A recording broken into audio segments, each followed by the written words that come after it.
Hi folks, I'm Terry Tripler with Common Sense from the Heartland. Today is Tuesday, August 11th. Why do I oppose the Passenger Bill of Rights legislation that's before the Senate right now? Well, I don't think it's going to help you that much. I think many people want to help you, and they wanted to put that out to help you, but I don't think this is being thought out. I don't think questions are being asked, and in the end, we're going to have a mess here. Let's take a scenario. It's Thanksgiving, bad weather, flights are full. Oh, let's say there's 30 planes on the ground in a 3-hour hold at New York LaGuardia. You're on the plane, you're on one of those planes with 200 passengers. Now the bill reads that after 3 hours, if you haven't taken off, and the captain doesn't believe that you will take off within 30 minutes, then you have a right to get off the plane. Now, if the plane can go back to the terminal, it could turn around and go back to the terminal. That's a decision that will be made. But are the terminal gates already filled with incoming aircraft? I mean, you could see the situation happening, the gridlock that we could have on the tarmac. So they have arranged to have buses come out to pick you up. Fine, everything's fine, and that's going to work out. But here's the situation. 75 of you want off that airplane.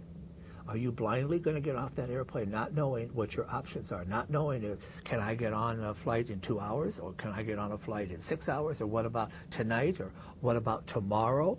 What about the day after? I mean, it's Thanksgiving and everything is full. And is the airline going to put me up overnight? Do I have to negotiate with them on that? How is this going to work? Well, it's a weather-related incident. I doubt if they're going to overnight you. So this is what you have to figure out. This is what you have to choose. Do I want whatever the airline is offering as far as an alternative flight, or stay on this airplane? Those are your two choices. Now, you may have to call friends or relatives and see if the new plans, if you take the alternate flight, are going to work.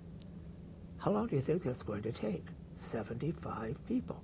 The airline's going to have to work with those 75 people individually, folks. It's going to take another hour, hour and a half minimum for all these people to be adjusted. And remember, again, just as you have to call and make some alternative arrangements where you're going, they do too. And, you know, I don't want to put anybody down, but there's some people that just can't make up their mind. And it'll take them a lot longer. Now, as they haven't determined it, is there going to be a cutoff to where the airline says, that's it, you got to go or stay, we're leaving? I mean, is that going to be in the bill? Is that going to be provided for? Then the passenger rights movement are going to start saying, no, that's not long enough. We have to give them longer to make up their mind. I mean, we're going to be talking 4.5 hours now before anybody has really decided what they're really going to do. And then, of course, what they're going to do with your baggage, I'm not sure. They have to answer that question. Yeah, I'm getting off now. No, I'm not. So they can't go get your baggage until they know full well you're getting off. And they aren't going to know full well you're getting off until you absolutely have made up your mind after being given this option. This is all happening while you're sitting on an airplane. This is all happening while 125 people are sitting on that airplane wanting to throw their Diet Pepsi at you. I mean, come on. They want this thing to go so they can take off as soon as possible. Folks, I know where they want to go with this, but this isn't the answer. I just think they're not helping you. And I will oppose that. I'm all for passenger rights, but I'm for it on the other end. Consumer work together to create pressure where airlines have passenger rights, not the government. Because again, one more time, nobody's asking these questions. They're not asking, how are the buses going to get out there to get you? How long is it going to take to get you off the plane? What in this bad, now remember, it'd be bad weather, so as senior citizens trying to go down a truck stairs in bad weather, what are we going to do about your luggage? Oh, how are we going to treat you? That the plane that you've got, are we going to treat it like you had a canceled flight? Nobody's really talking about that. And then how are we going to make sure that you get your alternatives or your options before you get off that plane? I don't think this has been thought out.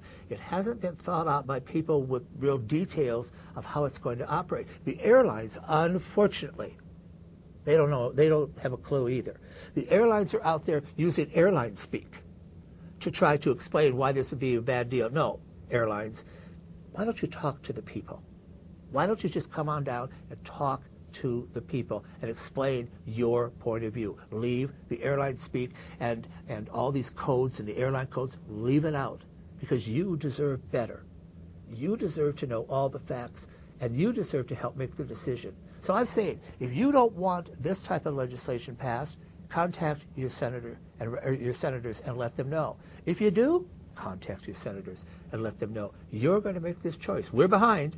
Those of us who want a rational discussion of this, we're way behind, but they're not going to vote till mid-September. Let's give it a shot.